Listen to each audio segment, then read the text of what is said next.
David Hillier here, and I am going to give a small video on bonds and bond valuation. The video should last about 15 minutes, and it's principally for my students at the University of Strathclyde, but anyone is free to use this. In addition, it draws from the textbook Corporate Finance, European edition, and also Fundamentals of Corporate Finance. And the respective chapters is chapter 5. It's the sections on bonds. Now, to start off, I would like to define what a bond is, and I can step back a bit and say that bonds are effectively borrowings, and it's a contract that explains the details of the borrowing or the loan. A bond is very similar to a bank loan. With a bank loan, a company borrows funds from the bank. There is a contract that needs to be signed, and on that contract you have statement like the length of the loan, how much the interest is, and the amount that is to be borrowed. The two parties are the bank and the company. Now with a bond, a company issues a certificate or a contract, and on that contract the details of the loan or the bond are provided, and those details are the interest payments, which we call coupons, the amount to be borrowed, which we call the principal, and the term of the bond.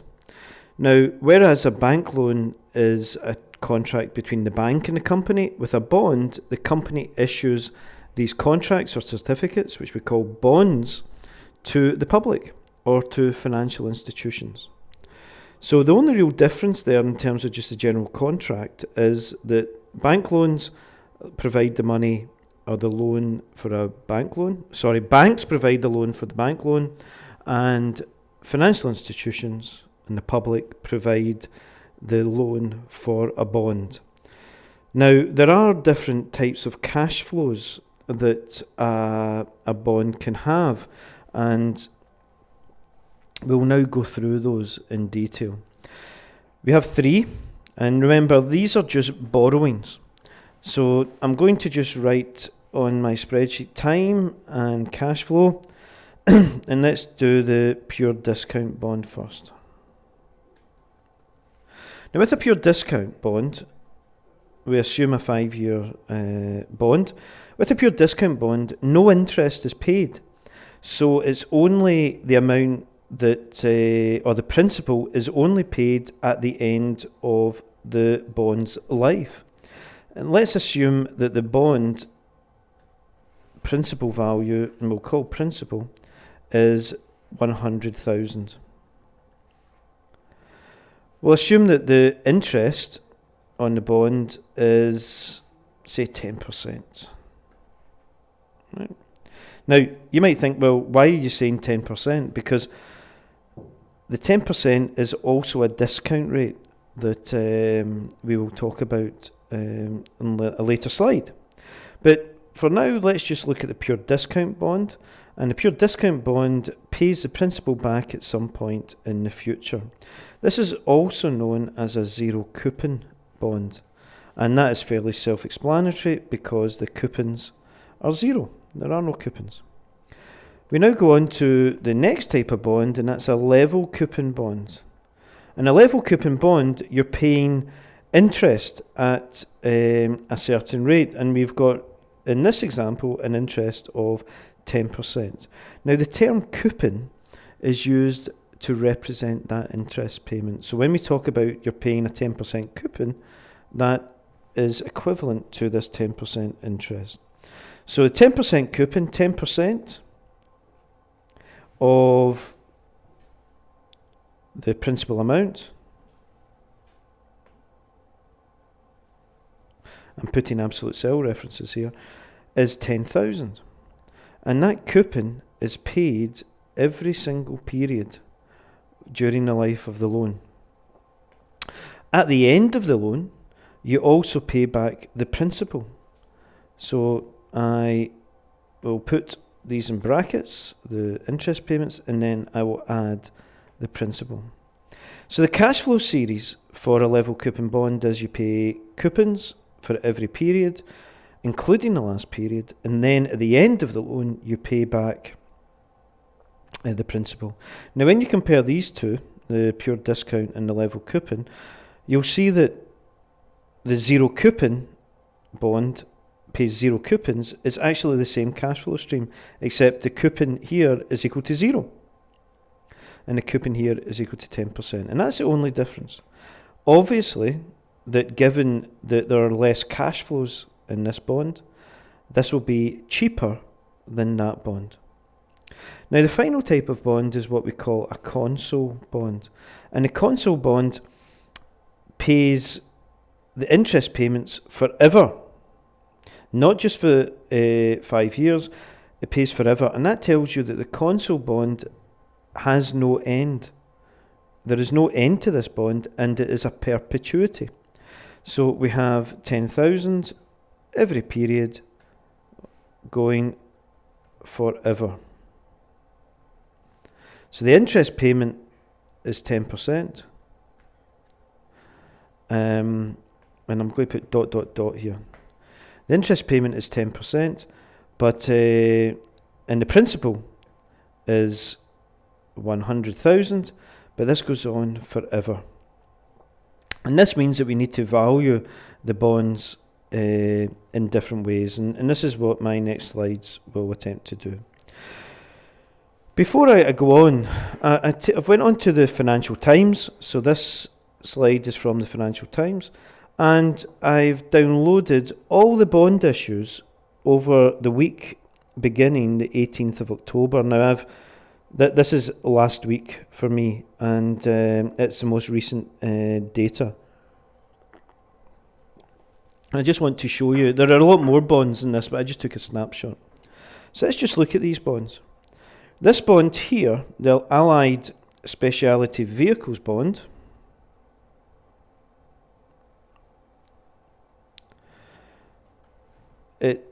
maturity is 2019, November 2019. If this is 2013, then that is a 6-year bond.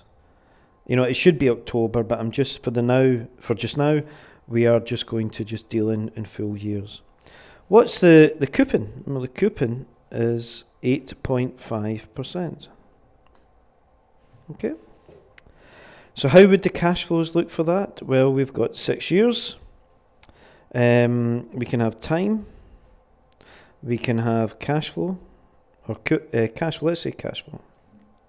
And let's assume that the principal is worth 100.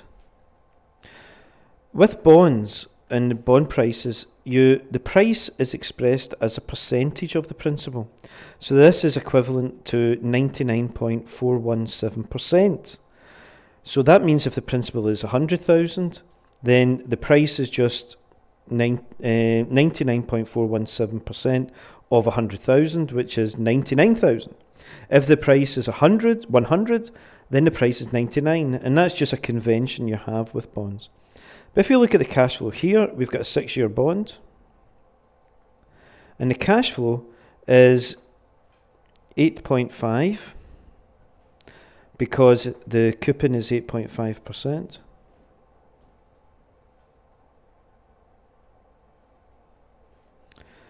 And the last payment is 108.5.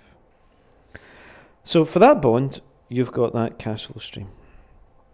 Let's look at another bond. We've got NRW Bank that has a, let's just write down NRW Bank.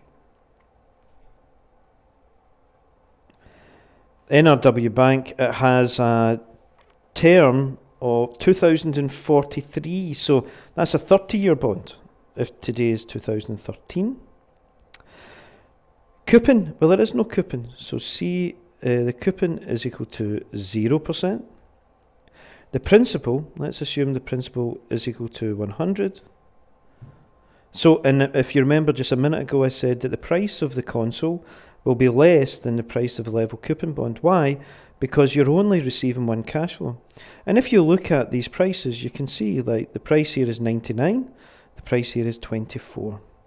So you're only getting one cash flow, and that cash flow is time cash flow.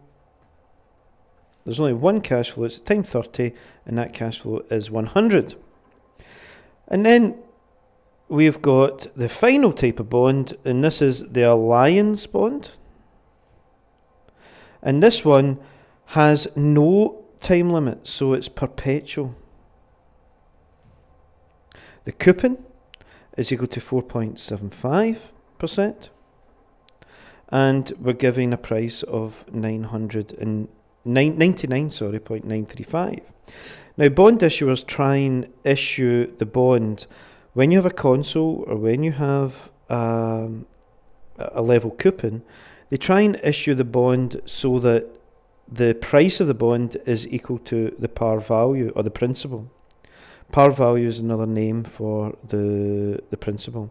And you can see that largely this is actually the case, that you are very close to 100%. The only one that doesn't apply to is the zero coupon bond, when you know that is going to be much cheaper. This is the amount here, which is in dollars, and that's in euros. So hopefully you can see, just from this example of 18th of October, and I got this from ft.com, that all different types of bonds can be issued. And I think that this was a good week. Normally you don't get all three in the same week, I have to say, but we're fortunate that this was the case last week. So how do we value these bonds then? So we have a level coupon bond, we have a zero coupon bond, and we have a console. These are the three types of bonds. Now, what we're going to do is we can value these, and I'll leave you to value these. I'm going to focus on the examples that we've got here. So let's just look at this first bond. This bond is a 10-year bond, and it's the principal is $590 million. So let's just put the principal, 590. I could do million, but I'm just going to do 590. T is equal to 10. R, and I'm going to use R just now. There is another term we use for this, it's yield to maturity. But just for now, let's just use R, and it's 10%. So there are no coupons here. This is a pure discount bond. So what's the price of this bond? The price of the bond is just the present value of that 590. So it's equal to 590 divided by 1 plus 10% to the power 10. And we're given a value of £227 million. So that's how you value a pure discount bond. If we go on to how you value a level coupon bond, then what you do is you value you calculate the present value of each of the cash flows. So hopefully we have an example here. Now this one's an 11-year bond. So let's just see what we've got. We've got, I'm going to write these down. Principal is equal to 200. The coupon, notice I'm calling it coupon now, and percentage is equal to 4.16%.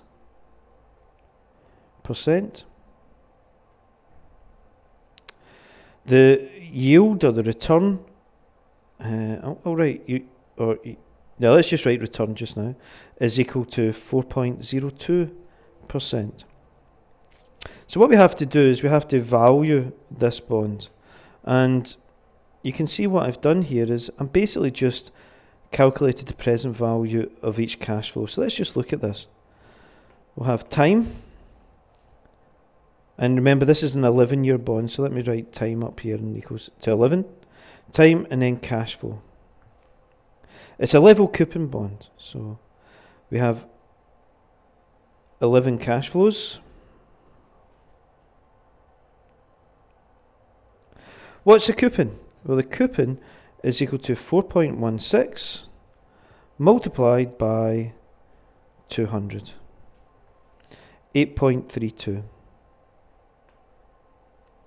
And it goes for all of those periods. Now, actually, what I'm going to do is I'm going to just split this up. I'm going to put them into coupon, and I'm going to also separate it into principal, just so you know where the different cash flows are occurring. So there you are. So you have time, you have the coupon, and you have the principal. Now what we want to do is we want to find the present value. And we can find the present value in a number of ways. One is we can we'll find the present value of this annuity here. And that's over 10 periods. And then find the present value of the sum, which is 208. Or alternatively, you can find the present value of all 11 cash flows as an annuity, and then find the present value of this principal. And that's what I'm going to do. So I'm going to find the present value of this coupon stream, and I'm going to use the spreadsheet present value formula. Now the rate is 4.02%. It's important that you differentiate between a coupon and the discount rate.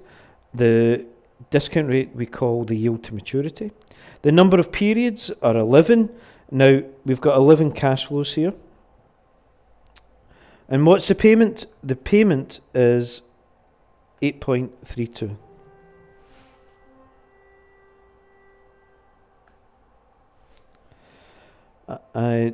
The present value of that is 72.81.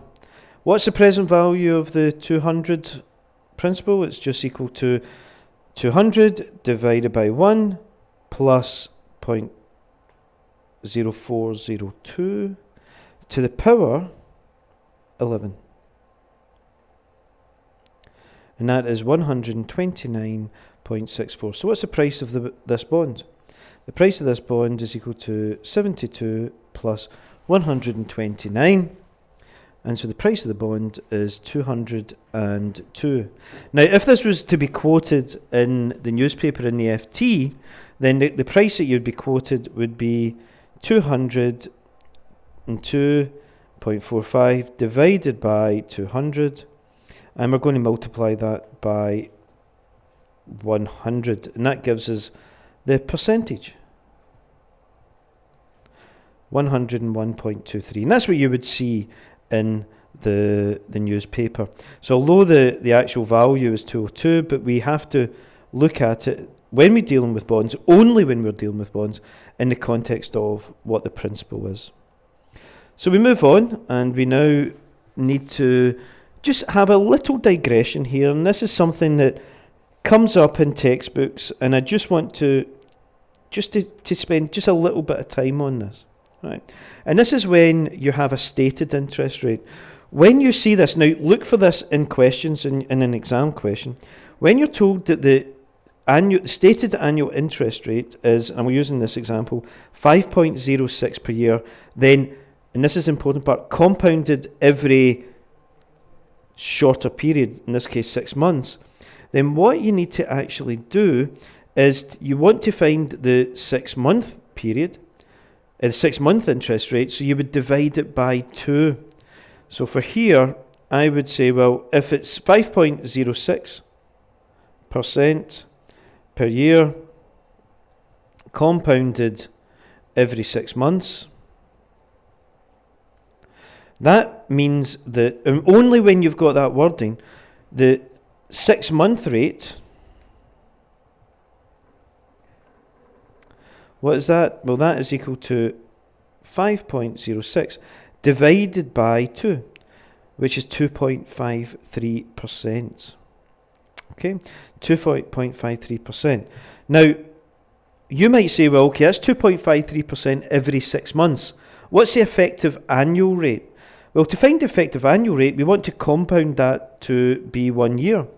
And so we know that the 6 month rate is 2.53%. That's 2.53%. What's the annual rate? Well, the annual rate is just equal to 1 plus the 6 month rate to the power 2, because we're compounding it over 2 periods, minus 1. And so you're given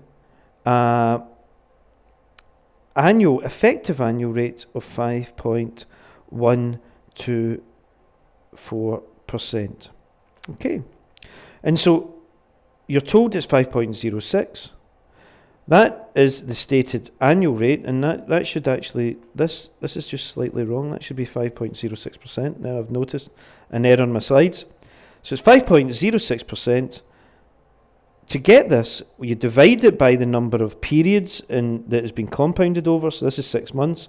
So you divide it by 2 in this case, and then you square it. And that gives us our real interest rate, the real annual interest rate. Let me just format this.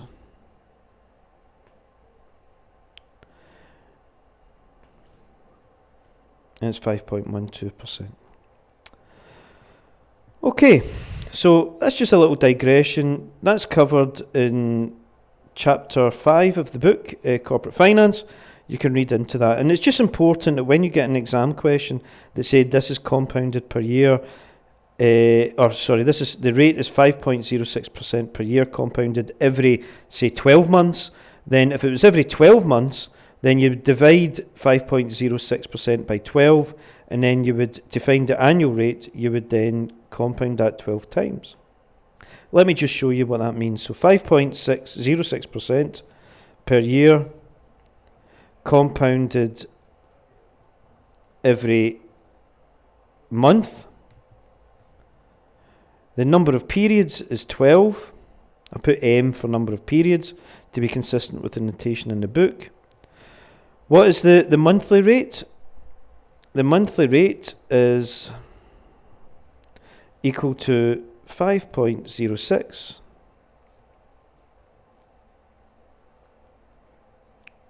divided by 12. So that's 0.42%. So what's the effective annual rate? The effective annual rate is equal to 1 plus point. Now if it 0.042, because this is a decimal, to the power 12 minus 1. So the actual effective annual rate is higher. It's 5.15%. Notice that was 5.06%. Stated annual rate. If you compound it every 6 months, it goes to the effective annual rate is 5.12%. If you compound it every month, it's 5.15%.